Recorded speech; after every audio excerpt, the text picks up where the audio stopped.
Inside almost every kitchen, there's a common ingredient that might be one of the most damaging things you can possibly consume for your liver. It's a critical piece of health information that, frankly, gets overlooked far too often. So let's get into it. So let me ask you something. If you had to guess, what's the single worst food for your liver? I mean, really think about it. Most people would probably point to the usual suspects, right? The things we've been told to avoid for years. Well, it's not sugar, and it's not carbohydrates. Now, don't get me wrong, in excess, those aren't great for your liver either. But the ingredient we're talking about today, it's far more destructive, and chances are, it's sitting in your pantry right now, hiding in plain sight. Okay, so to really grasp why this ingredient is so dangerous, we first have to understand the organ it's attacking, your liver. You see, the real challenge with liver health is that its decline is often, well, it's completely silent. It rarely shows symptoms until the damage is already quite severe. Now, this is where we need to correct a major misunderstanding. A lot of people think the liver is some kind of storage tank for toxins, but that's not its job at all. Your liver is your body's master detoxification system. Its role is to neutralize harmful substances and help your body eliminate them safely. So let's clear up a couple of key myths right away.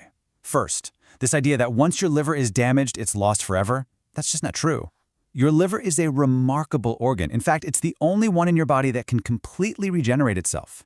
And second, as we just covered, it doesn't store toxins. Your body's fat cells do that. The liver is your primary line of defense against those toxins. But that incredible resilience does have its limits. When the damage becomes chronic, over and over again, it can lead to permanent scar tissue. This condition is called cirrhosis, and once you have cirrhosis, the risk of liver cancer goes up dramatically. At that point, a transplant is often the only medical solution left. And this right here is why prevention is just so incredibly important. So you have to ask, right? If the liver is that resilient, what on earth could possibly cause so much damage? Well, let's look at the evidence, because it points to one very specific dietary culprit. There was a really landmark study done on this. Researchers took two groups of rats. They gave both groups alcohol, but one group got beef fat along with it, and the other group got corn oil. The results? They were absolutely staggering. The group that ate beef fat showed zero liver damage, but the group that got corn oil, they suffered severe, widespread liver damage. And that study really illustrates what the broader research is telling us. The single greatest factor in promoting the kind of inflammation that leads to fatty liver disease, it's not the alcohol. It's the industrial seed oils, just like the corn oil they used in that experiment. So what is it about these industrial seed oils that makes them so uniquely harmful? I mean, why are they so different? The answer really lies in the science and what happens at a cellular level when you consume them.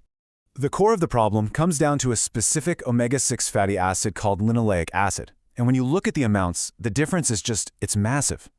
Traditional fats like butter or ghee have a very small amount, maybe 2 or 3%. But then you look at something like sunflower oil, it can be upwards of 70% linoleic acid. And that massive concentration is exactly where the danger starts. See, when you take this highly concentrated linoleic acid and you heat it, like you do when you cook, it becomes chemically unstable. This process is called oxidation. Now, the best way to visualize this is to think of it as a kind of rusting effect happening inside your body.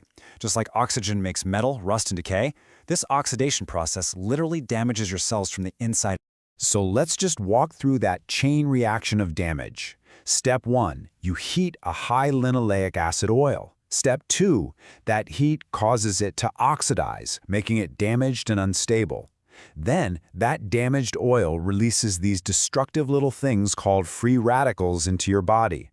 The best way to think of free radicals is like tiny rogue cannonballs, just bouncing around inside you, attacking your cells. And that constant attack is what causes the chronic inflammation that ultimately leads to fatty liver disease. Okay, I know this information can sound a little alarming, but the good news is the solution is actually very straightforward, and it's empowering. So let's look at a clear plan for prevention and recovery that puts you back in control of your health. All right, step 1 is simple. You need to remove these industrial seed oils from your kitchen. We're talking about corn oil, sunflower, soybean, canola, soft flour, and grapeseed oil. Just get them out. And because they're so incredibly common in processed foods and restaurant meals, this also means you really have to be mindful about fast food and prepackaged stuff. Step 2 is just as simple. Replace them. Bring in stable, traditional fats that are naturally low in linoleic acid. We're talking about cooking with things like butter, ghee, which is clarified butter, or traditional animal fats like beef tallow and lamb fat. The real key here is to shift your focus to simple, home-cooked meals. That way, you control every single ingredient that goes into your body. And for some extra support for your liver, try to increase your intake of green leafy vegetables. Things like spinach, kale, collard greens, they contain compounds that naturally help the liver's own cleaning processes. They basically give it the tools it needs to help clean and repair itself. So here's what I propose. A simple 1-month challenge. For just 30 days, get rid of those industrial oils. Switch over to stable, traditional fats. Add more green vegetables to your meals. And then just see how you feel. Pay attention to your body.